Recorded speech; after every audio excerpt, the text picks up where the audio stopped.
Welcome to PCMag Live. I'm Alex Colon, this is Sascha Segan, and today we're going to talk about the top 3 news stories of the day. We're going to answer one of your questions, and we're going to show you one cool thing from the PCMag labs.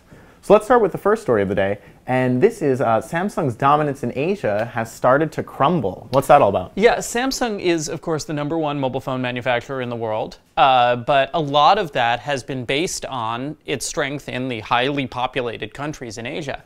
And according to new stats that recently came out, local manufacturers are rising up and starting to really challenge Samsung's market share. For instance, Xiaomi in China is now at 14% to Samsung's 12%. Micromax in India is now at 17% to Samsung's 15%. And what these companies all have in common is that they're making less expensive phones that are good enough and that are very focused on that local market.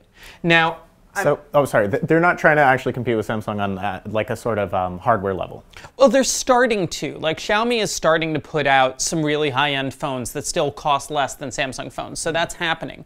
Okay. But one of the big questions for me is whether any of this will translate outside of Asia, because I've spoken to some experts who've said that Xiaomi, for instance, if they came to the US, they would just be shredded by lawyers over IP licensing. Mm-hmm.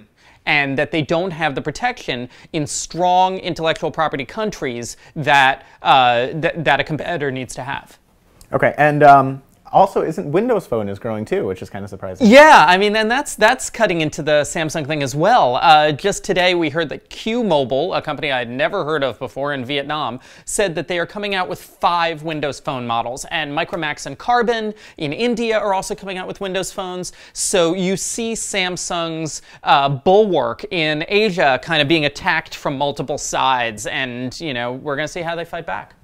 Yeah, okay, so our next story. At BlackHat, a researcher showed how he can hack into and control airplane Wi-Fi and entertainment systems, which is pretty frightening.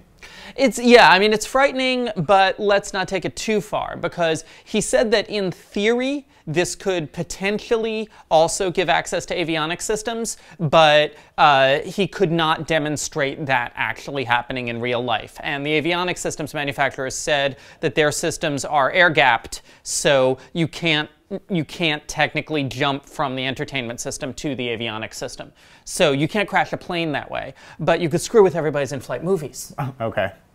Which, I mean, I still don't want that. That's still terrifying to me. Yeah. I mean, the idea that something could be out of control in this in-flight experience, that is scary.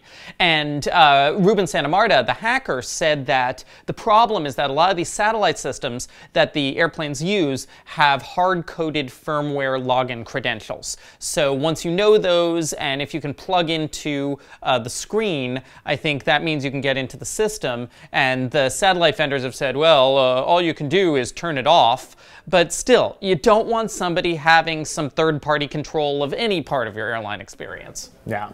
Okay, so our next story, this is a fun one. The Union Street Guest House, which is a hotel in Hudson, New York, they threatened to fine guests $500 for writing negative Yelp reviews, and the internet... Well, Yelp exploded. Yes. Well, I mean, part of what makes this funny is that it's Hudson, and now for our many international and nationwide readers, Hudson, New York is this little town about 2 hours north of New York City that has become this like super hip, super twee weekend getaway for kind of upscale hipster New Yorkers.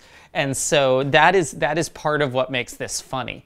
But yeah, the Union Street Guest House said that if you post a negative review on Yelp, we will fine your hosts, this has to do with a wedding party, $500. And then they backpedaled really fast, and they said it was just a joke, and they said, no, we never meant to do this. But there's a guy on Yelp who said they actually did threaten to fine him long before this controversy started. So these guys just got caught.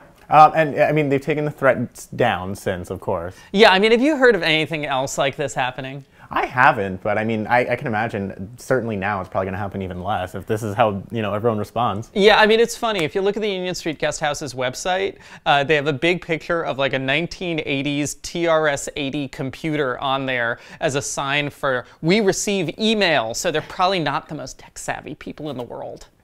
Okay, now we're going to answer one of your questions. And DJ asked in the comments, What is the difference between Kitkat and Jelly Bean? I'm assuming he means Android. Yeah, he actually said Android.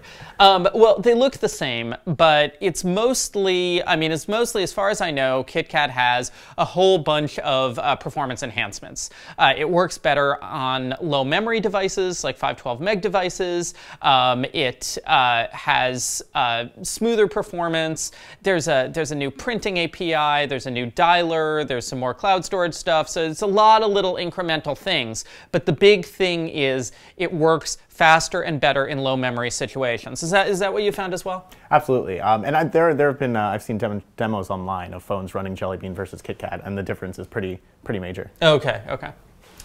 Okay, and now we are going to show you one cool thing from the PCMag labs. And today's cool thing is the aiRider. This may look like a sort of cumbersome standard vacuum, but do I need to ride on it? Is it a vacuum? I mean, theoretically, you sort of could ride on it. No, this doesn't feel like a good way to vacuum my home. If you'll notice on the bottom of the vacuum, there are no wheels. So basically what happens here is the exhaust of the vacuum is used to propel it upward, so it literally floats around like you're playing air hockey. The effect of that is that when you're vacuuming, it's virtually weightless. That makes it a lot easier to move around the house because, I mean, as you know, a typical vacuum of this size is kind of, you're pulling the hose around and the vacuum's trailing behind you. Yeah, it's not the most powerful vacuum, but it is a lot easier to move around your house. So for that, we gave it 3.5 stars.